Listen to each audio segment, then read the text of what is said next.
Welcome to the Belonging Podcast by Elevate Villages. I'm your host, Melissa Kay, and with us today we have Joseph Yoo. He is a Korean American Episcopalian priest, a storyteller, and someone who has a way of speaking about faith and belonging that feels both honest and deeply human.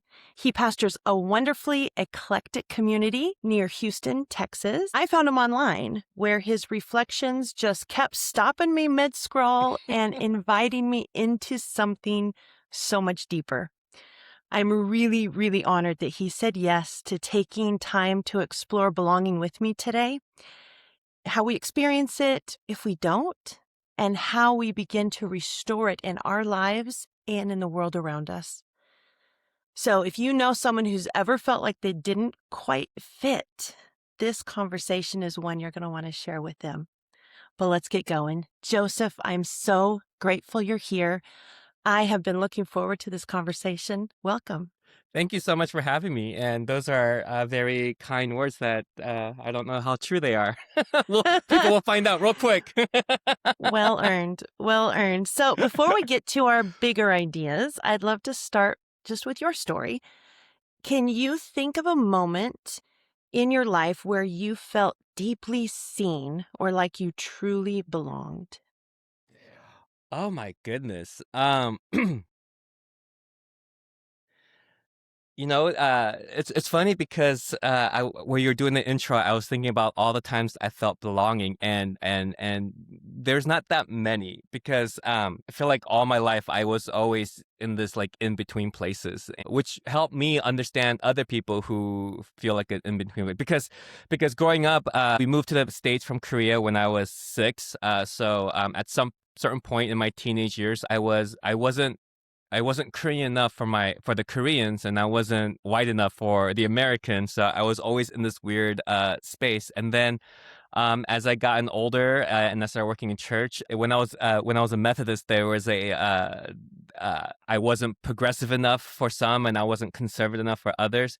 On top of that, in the Korean American church circle, I wasn't conservative enough to be part of the Korean American pastors and like not give up parts of myself or my convictions and beliefs, and so I was and now as an Episcopalian, because I'm new at this, I still find myself on the fringes of like the in between space, and I'm 45 now, so I've gotten used to being in the in between space, belonging and being seen. I can't not mention my family, my wife, who's we are celebrating 20 years in a couple of months.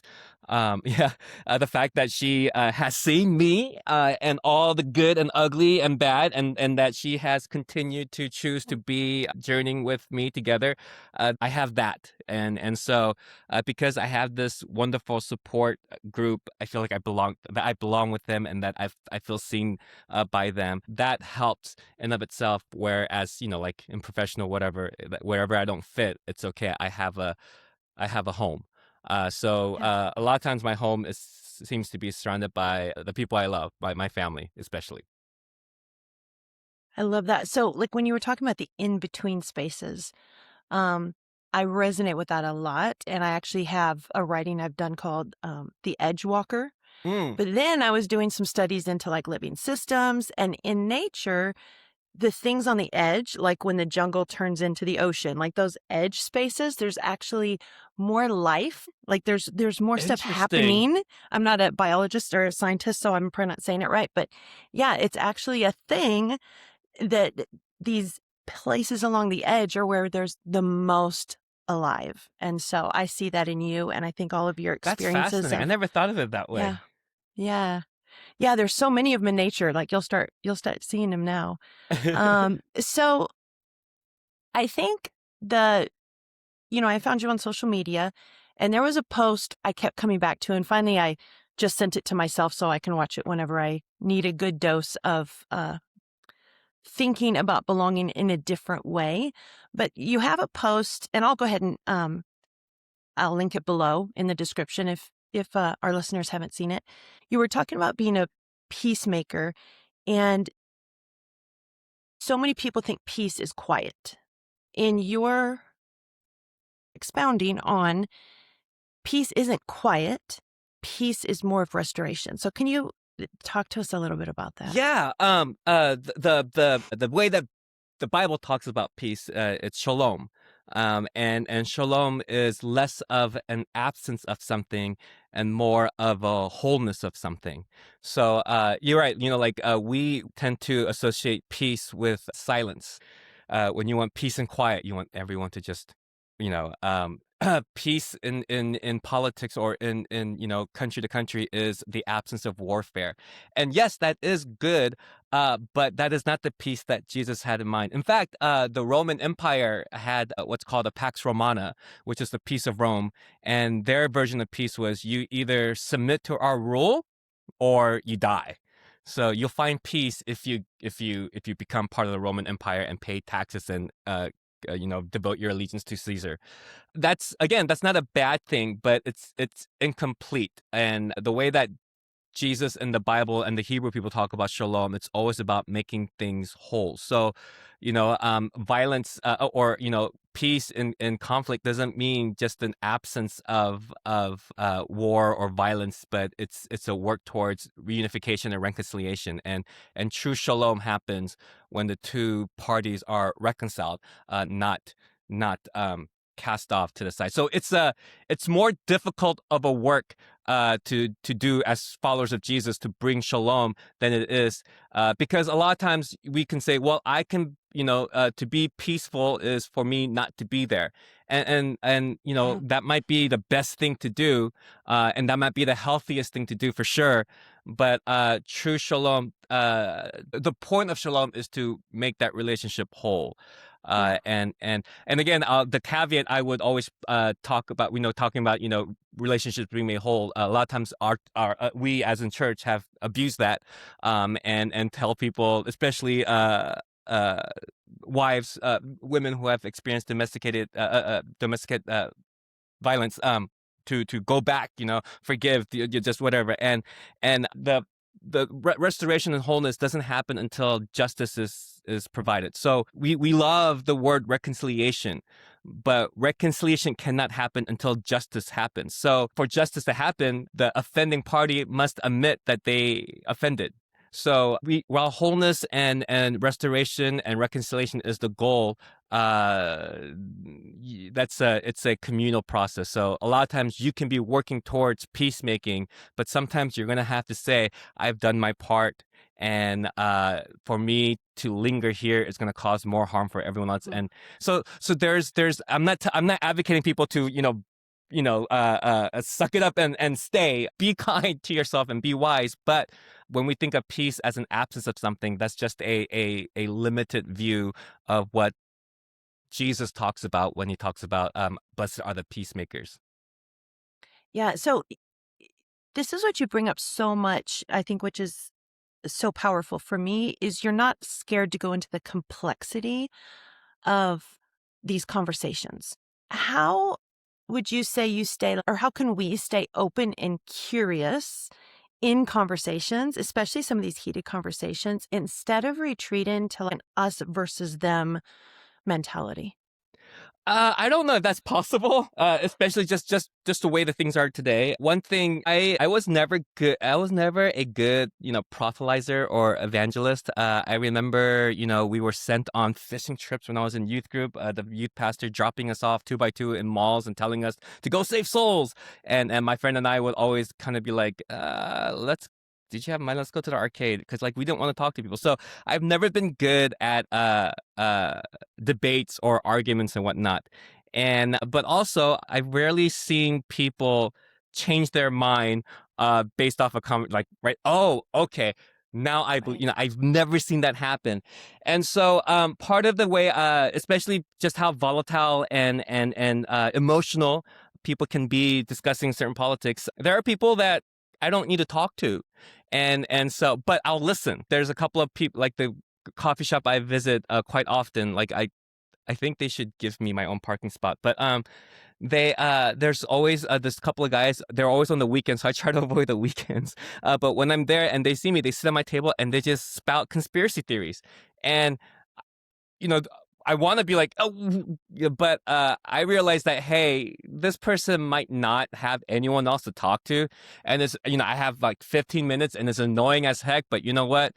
The most Jesus thing I can do is just sit there and just go, okay, yeah, hmm, and I'm half listening, but also when it gets too crazy, I'm like, okay, well, so there's that. I just want to be listening to people, provide a space for them to sound off if they need to. I think where we might lose our method or our sanity is when we're out there trying to convince people to think like me, think like us, and that's when we get into like arguments and whatnot, and it's difficult. But I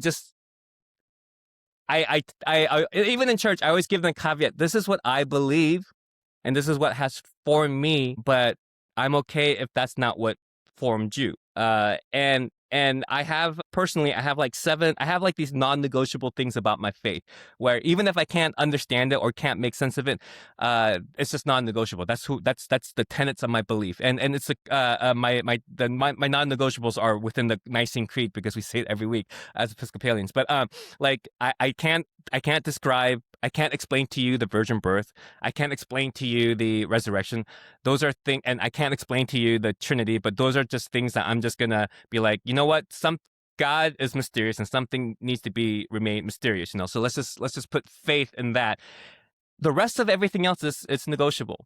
So and it'll change from season to season, and that has helped me become more flexible. And because I know what I believe, and because I don't want force someone to believe what I believe, the conversations, there's no more weight to it. There's no more like, I need to have this person think like me. It's just a conversation, and we're more I'm more interested into hearing what people think than say be told that I'm right. One of my pastor mentors told me the story. When he was in seminary, there was this professor, and this one student always challenged the professor. Just for whatever reason, this student would always challenge the professor and try to prove the professor wrong. At middle of the semester, the girl finally was able to show how the professor was wrong on this one subject. And so, professor goes, okay, you're right. And the student goes, did I hear that right? Did you say I'm right? And he says, yes, you're right. But what a small thing it is to be right when our calling is to be righteous. And that story has stuck with me. So being right is more about ego. And this is all generalization too, so please take it with a grain of salt. But being right, I feel like it's more about ego. And Paul says it right: knowledge puffs up, but love builds up. And the moment that we let go of our need to be right and focus on our need and our call to be a neighbor, then the conversation shifts. If our conversation is to hear one another rather than try to convert one another, there's less pressure in that conversation, and there's less emotion, because I'm always, I'm like, that's what you really think? Wow, I never thought of it that way. I'm not gonna think of it that way, but I never thought of it that way. We find a little middle grounds. Once I gave up the desire to be right, once I found out that I'm never going to be the smartest person in the room. Actually, if I am the smartest person in the room, that's the worst room to be in. I want to remain curious, and I think that's the key. Once you remain curious, you just want to know. And you don't want to prove, right? Because you're curious, Right. and that goes a long way. When people know that they can talk to you without you trying to convince them of anything, you'd be surprised how open they are and how less emotional things get. And so, like I said, that guy that always just goes on the new conspiracy theory, I figured that's my ministry to him, and he has someone that he can spout and I only give him 10 to 15 minutes because I'm like, I gotta go. But to just say what's on his heart without any judgment or anything. And I think that's why he still wants to talk to me. It's a little thing that I can do to help my neighbor. Yeah, it's so beautiful. Like, that's such not just curiosity, Joseph, but compassionate curiosity. You might be the only person he can talk to. Like, that might be the 15 minutes every week that he feels seen. And so through that compassionate curiosity, you're creating a space of belonging for someone that believes completely different than you. I think that's an amazing example. Yeah. but it's annoying. Do you ever But get to the place where you're like, I want to create this for people and I want to be curious, and then when you're in it, you're like, why do I want this? oh, Like, I think I do that all the time. God, I do that really? all the time. Really?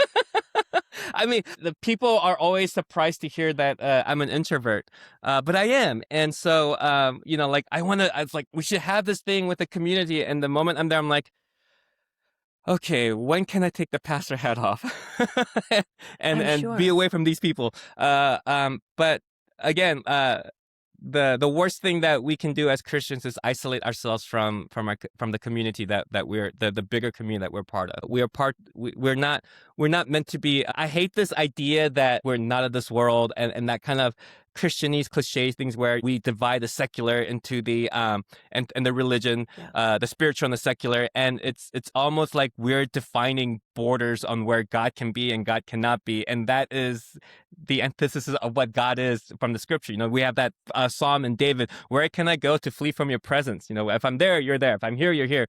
So I don't believe in this division of secular and spiritual. And I think I got it from Rob Bell decades ago, where he came out with this talk called Everything is Spiritual.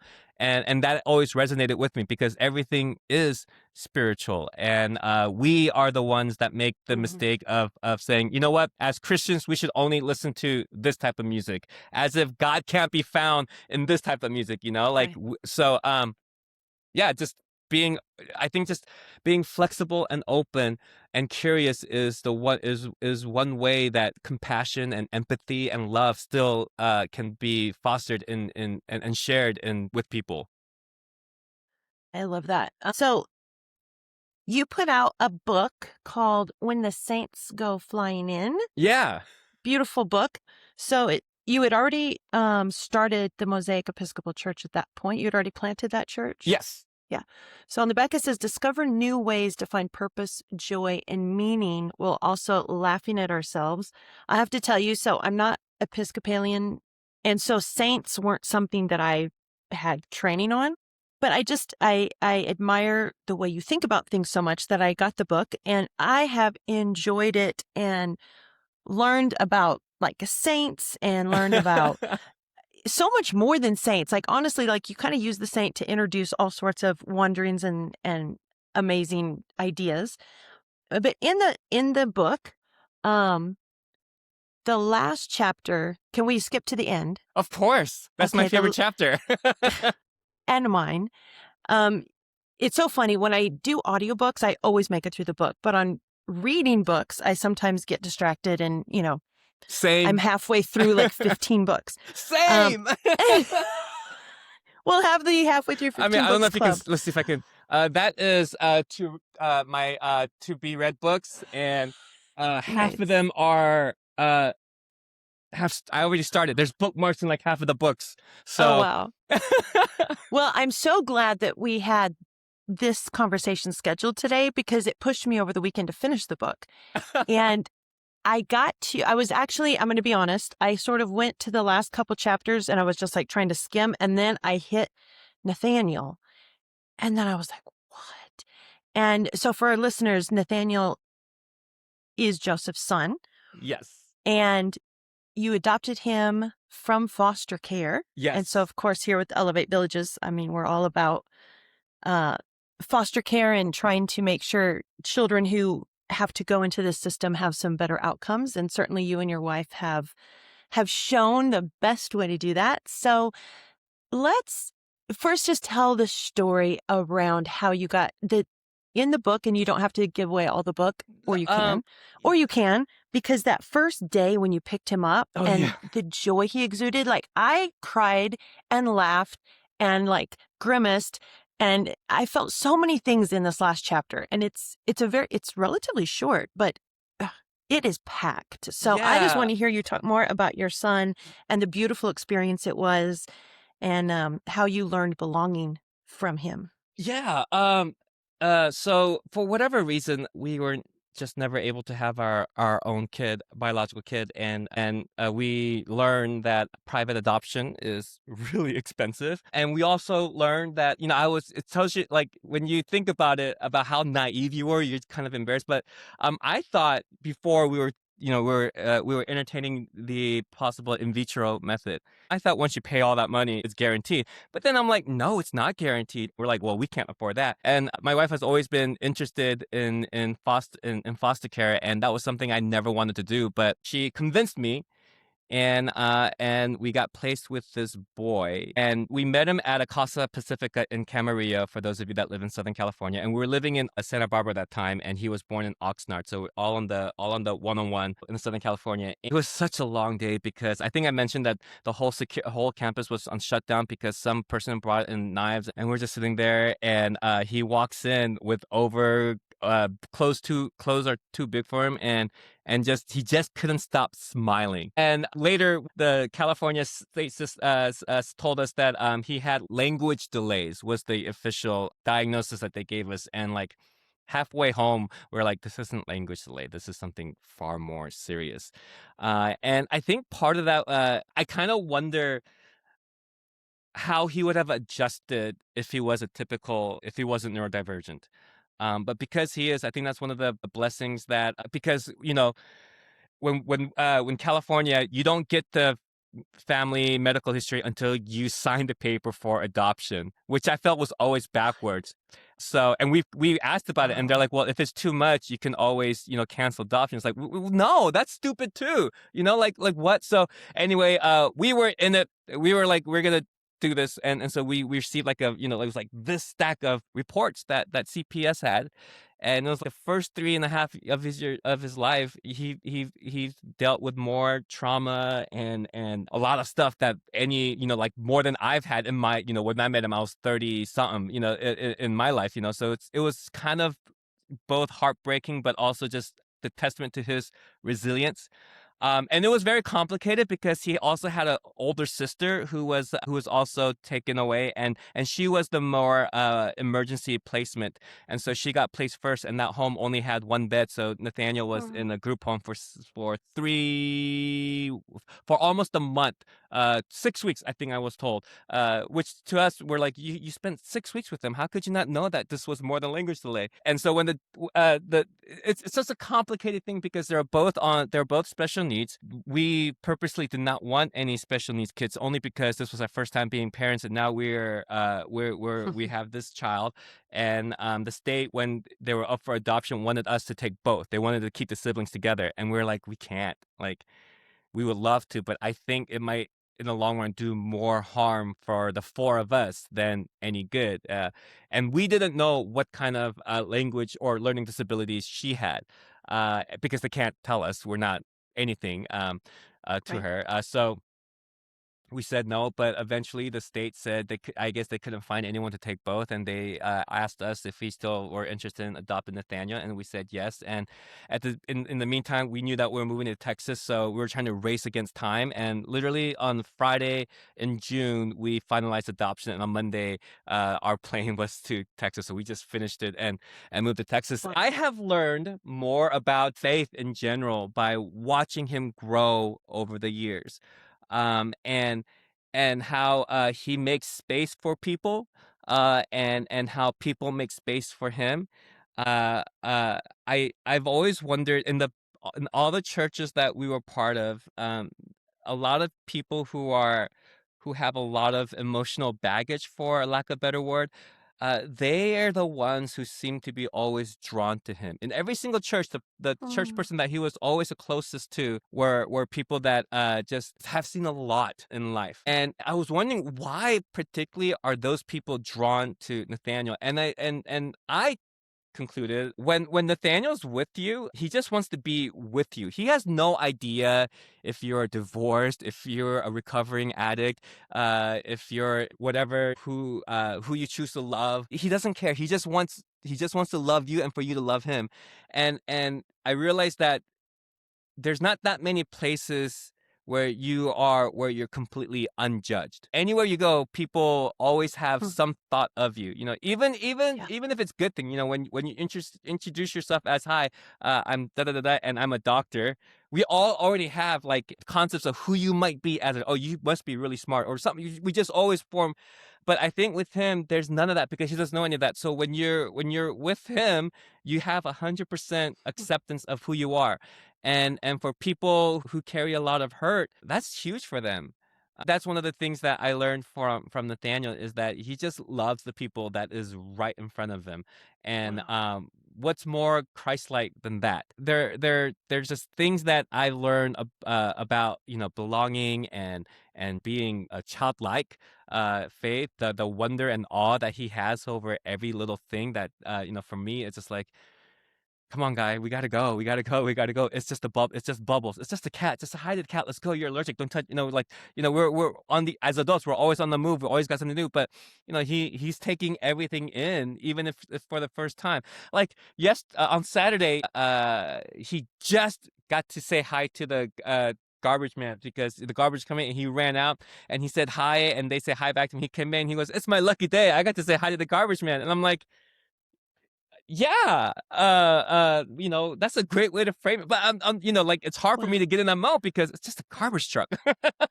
But for him, it's something Wow. else, and so it always reminds me to like he's fully here now, and he loves what's happening here and now, Mm. and I'm always worried about what's going to happen next. So I'm rarely here because I'm always thinking about what's over there, and so there's a lot of things that I learned from him. I think every parent who has special needs, in our moments of weaknesses, we kind of wonder what it would be like if our child wasn't neurodivergent, if they were typical, and then we are quite quickly reminded that no, they're better off this way.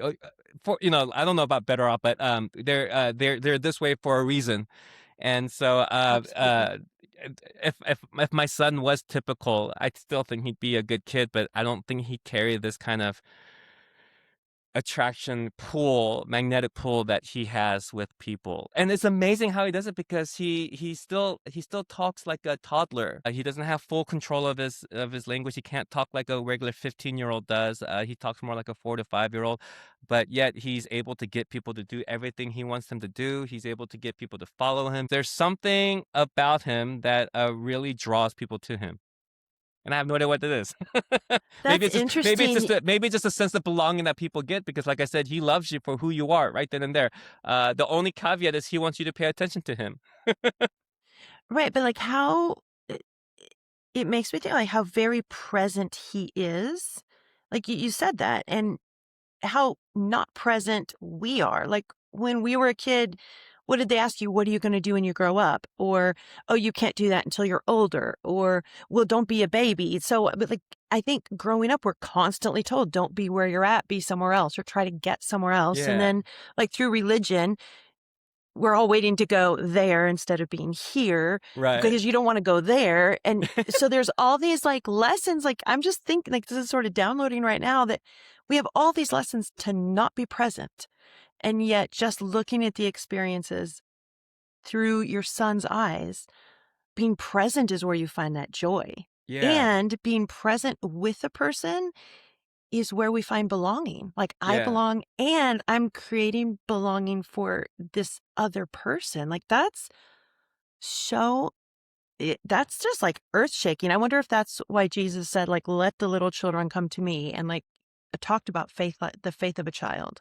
yeah. And remember, I always like to tell people, like, the phrase is to have childlike faith, not childish faith. So there's a huge difference.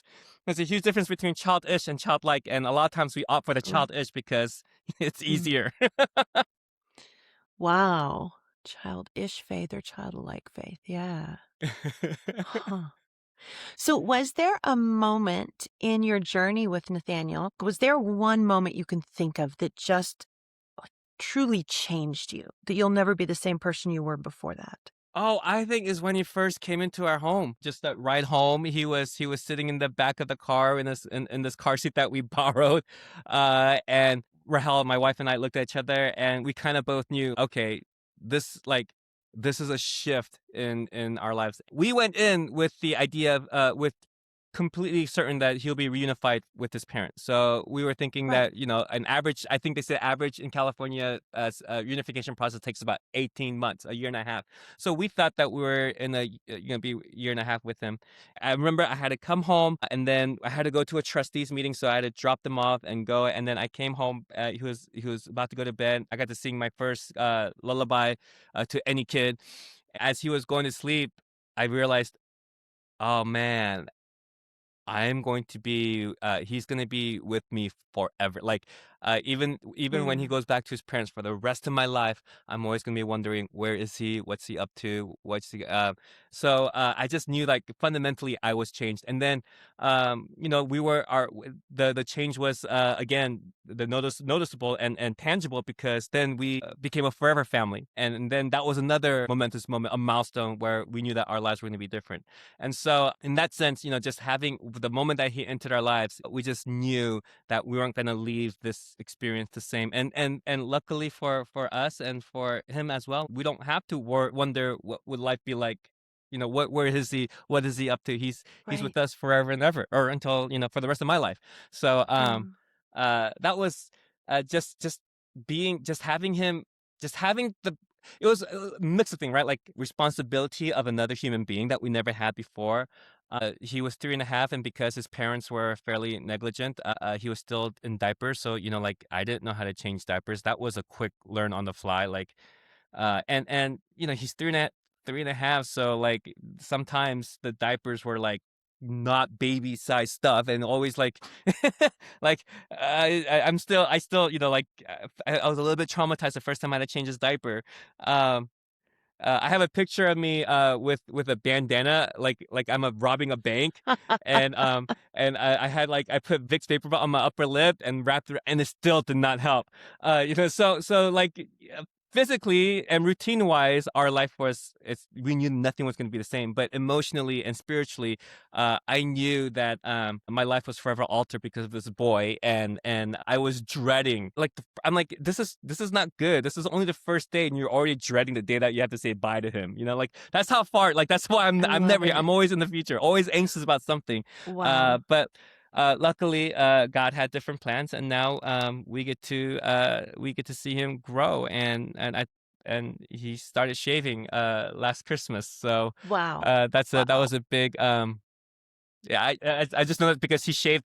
Yes, I mentioned something about Saturday. It's like, oh, look at, you're growing a mustache. And then this morning on the way to school, I saw him and he was cleanly shaven. So I was like, oh, he shaved Wow. again, Wow. and that makes me Congrats. sad. I know, but how beautiful that you have created belonging for him and for his lifetime. Yeah, Yeah. So I want to talk a little bit about the foster system and then kind of into what we're doing for Elevate, because I have a yeah, couple questions that I want to sort of leverage your experience on. So what we're doing with Elevate Villages is we're headed towards building villages for youth who have aged out of foster care. right. So these are kids who didn't get Joseph to come pick them up when they were 3.5. And most of them have been in 20 to 30 placements over their young lives and have never belonged. And now on their 18th birthday, the system that Mm. has pretty much controlled every move drops them off. And now they have this lack of belonging all over again. So there's another layer to this, that of these youth, there's 20 to 26,000 a year of these youth that age out. There is a higher percentage, like 2 to 3 times higher percentage than the general population of kids that are LGBTQ plus. I know that in the church that you've planted there, Mosaic, there in Texas, that you have a very open church, and this is a population that you welcome. Am I right on that? Absolutely. Okay. Yes. So knowing that you've created spaces for them to feel safe and seen and valued, I think first off, why do you think the numbers are so much higher? Religion. I mean, the suicide rates amongst LGBT teens, particularly trans teens, are exponentially high compared to cisgendered teens. And part of it is because the things that they're told, like, you reveal something about who you feel that you are to the people who gave birth to you, who's supposed to care for you, and they completely flat out reject you. Not only do they Mm, reject you, they kick you out of the house. That's a and I guess those kids will be more houseless than foster. But also, a lot of people who are fostering do it for religious convictions, and those convictions don't align with LGBTQI kids. So when they bring in a kid that happens to be gay, they don't know how to deal with it, and it's not their blood. So we don't want this placement, whatever. So Right. I think the thing that's under that people don't talk about because the topic of transsexual people have to become so volatile, whatnot, is that one, we make it the way that we talk about it, it seems like every other person is trans, and it's like this one of the smallest, It's tiny. tiny, and I mean, think about what you hear if you're one of those persons. You constantly are told that there's something absolutely wrong with you, and you're prone to be evil, right? Like you want to use the bathrooms because you want to be a predator or something, right? So you're constantly, there's no place for you to belong, not even fit in. And Brene Brown, in her most recent book, or one of her most recent books, she spelled out the difference between fitting in and belonging. And I never thought about those two in that way, and the difference between those two. And you have a lot of LGBTQ kids who can't even fit in, let alone belong. Yeah, they So don't even care about belonging. Just let me fit in. Just yeah, don't. so Yeah. and what kind of how can you ever feel a sense of belonging when you have to suppress something that you are without a doubt to be welcome? And also, when you hit a certain age, whatever the sexual orientation of a teen might be, we know that It's hard enough. the older the kids, the less that they're going to be welcomed placed into a home, because it's the whole thing is the foster system. I it's I wish the pro birther people, the pro life people, would really expend their energy on the foster care and the kids who are already here. Agreed. Because Agreed. the nine out of 10 Christians who are all about pro life stop caring about the kids after they're born. Yeah, And our it's true. foster system. I mean, when we were fostering, we did it through a private agency, so we had 2 visits every month. But the county social worker had 20 cases, and I asked her, "What's the average case that they want you to have?" 8. I'm like, "Oh my god!" So you're Wow. running around with, and she's like, "Yeah," and so it's. I think just being a foster kid is there's a huge chunk of your heart missing, and then if you have anything else that further pushes you to the margins, it's really hard to feel like anyone loves you. And if you're LGBT, you're often told that God doesn't love you unless, right? You're So right. so Right. you go to this, like think about it, you go to a church that talks about the unconditional love of God, and all of a sudden you find out, oh, actually Except God's you. love has conditions, right? Right. Right. How psychologically, Mhm. emotionally, and spiritually damaging is that to a teenager, to Yeah. someone who's still trying to figure out their place in the world, and they're constantly told, you're the United Methodist language is you're incompatible with Scripture. Like what, what? I had a guest who talked about, and this is her version, like, you can't belong anywhere until you belong to yourself. Oh, And when we yeah, talk about transgender, like, they don't even feel like they belong to themselves. Like, I can't even imagine what that would feel like.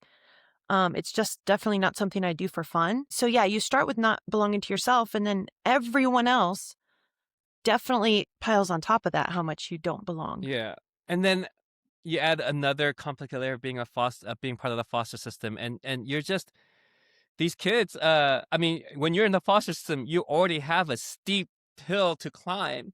Yeah. With all the weights, you're not just climbing by yourself. You're carrying like baggage of a lot of stuff. So it's a incline, hill that you have to climb, and then you add one more, Yeah. another layer to that. And if the foster teen or is gay, that's another. It's just I think we Christians would do a lot more if.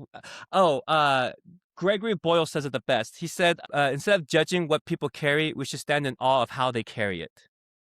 Oh, And wow. and so I think if we were to do that, we'd be far more helpful. Like, okay, that that child is gay.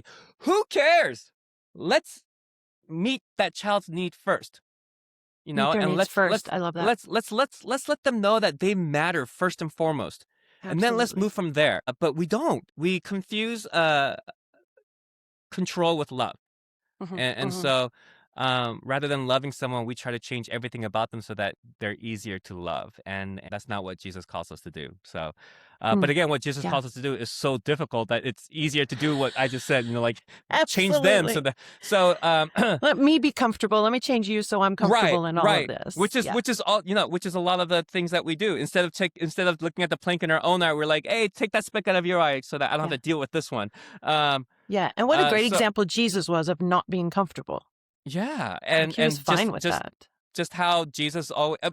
Yesterday, someone asked me something, and I was like, "Who would be the Gentiles and the tax collectors and the lepers Oof. of 2026?"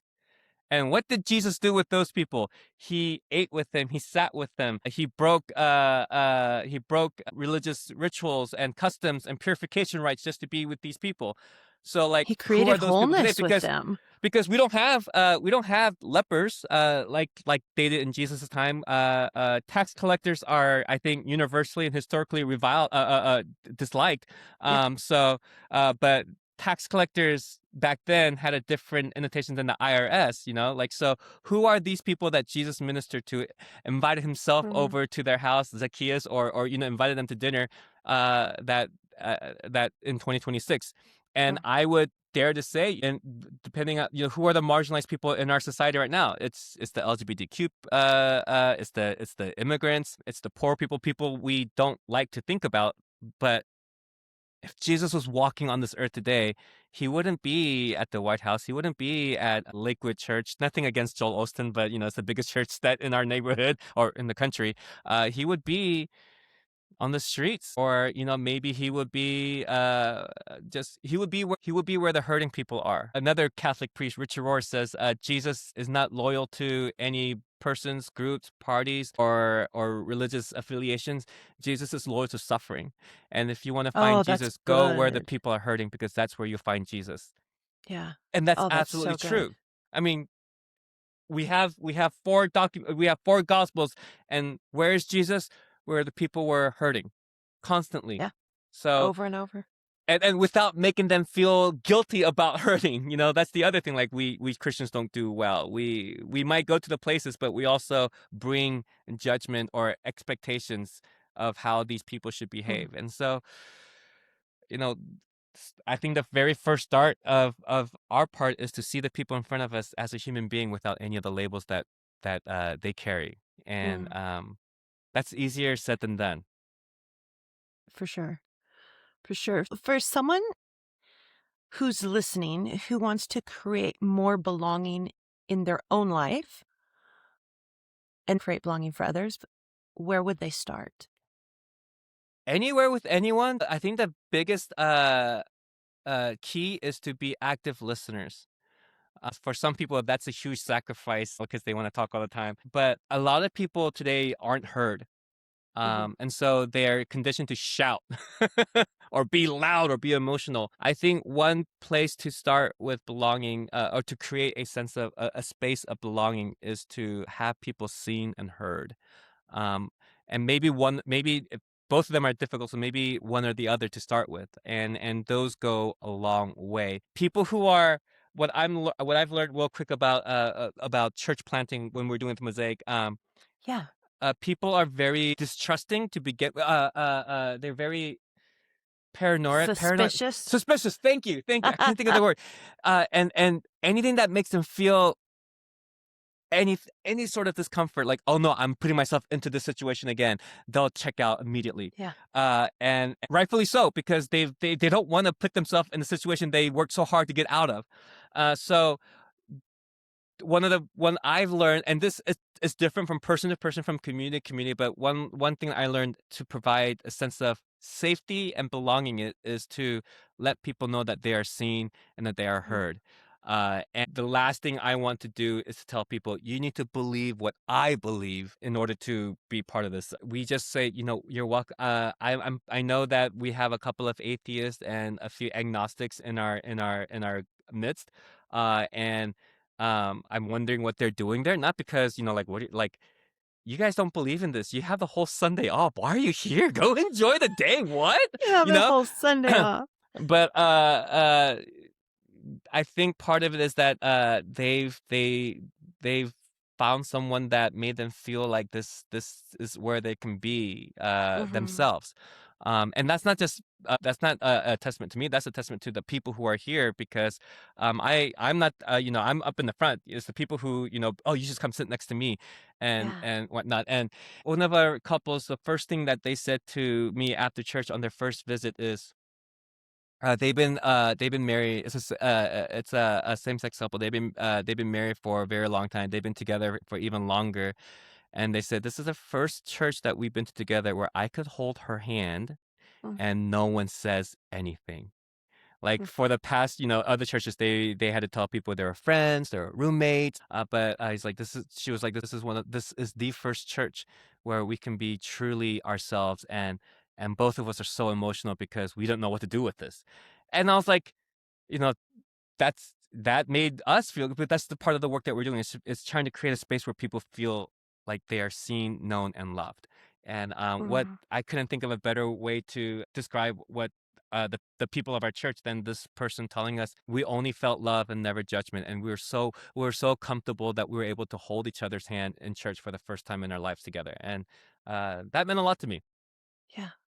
So beautiful that you've created a space. Like, I believe everything kind of goes down from the top, but you've created a space and you've brought the people to you who they're here to love.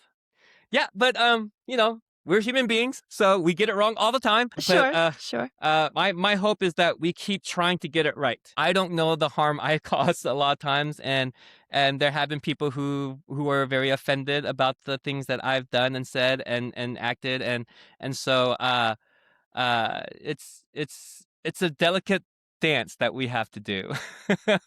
Absolutely. There was some podcast you did, you were talking about when the Pharisees came to Jesus and they're like, what's the biggest commandment? What's the most important or whatever, greatest commandment?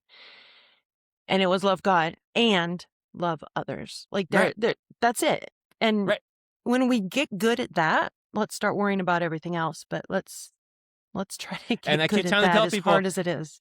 we do the first part very well, and that's not a complete gospel. People who say, all I need is Jesus, is me, Jesus, and myself, and I'm like, that's good, but community is important because that's how you practice the love of God. Yeah. And a lot of people who are deconstructing that come encounter with me, they don't want to go back to church yet. I don't know if they'll ever go back to church. But if they're trying to reconstruct and are found curious, once more, that curiosity towards faith and all that, but they don't want to go to church, I tell them, well, then find the book club, find a Yeah. running group, find any community where you can practice these things, because you're not meant to do this alone. And again, the best way to show love for God is to show love for neighbor. And if you're not surrounded by neighbors, then how are you going to show love for God? So Oh, wow. Yeah. it's a song that we had to sing. Beloved, let us love one another, for love is of God. He who loves is born of God and knoweth God. He who does not love does not know God, for God is love. Beloved, let us love one Glad another. you got First the John claps 4, in. 7 and 8. Well, you can't do the song without the claps. Like, like we were taught that growing up. Like that song, I was 7 when I learned that. That was almost Yep. 40 years ago, and I still remember it. Yep. But the call is to love God, and that loving God just should naturally flow into loving neighbors. But where we get caught up is just like that lawyer or teacher in Luke 10. We want to quantify it. Well, then who is my neighbor? Right? Like, okay, I love my neighbor, but can it be the people that think like me, and can it be the people that's easy to love? And Jesus says all the times, like, what's the point of loving people who love you back? Even the pagans do that. So Mm. our call is to go Wow. further, but our desires is to draw a line. Wow. Our desire is to draw a line, but our call is to go further. Yeah. Wow. Joseph, what an honor to have you in this world in 2026 with Oh, your thank you. lived experience, with your heart, with your curiosity, and truly with your love. Thank you for being here. Thank you for spreading your wisdom. Thank you for continuing to put your wisdom out there in the social universe, so that those of us who aren't in Houston and going to Mosaic can still get inspired and be reflected. Sometimes it's a mirror reflecting, our not Yeah. best qualities. So thank you for being bold and speaking out. You do it with such love and grace, but you're also not afraid to say what needs to be said. So I appreciate your ministry so much. Oh, And thank you so much. Thank you so much. And thank you so and much for we're going to having me. have all of Joseph's links down below. So please follow him, be encouraged by him, share this video if it meant something to you. This has been the Belonging Podcast by Elevate Villages, where we build belonging together.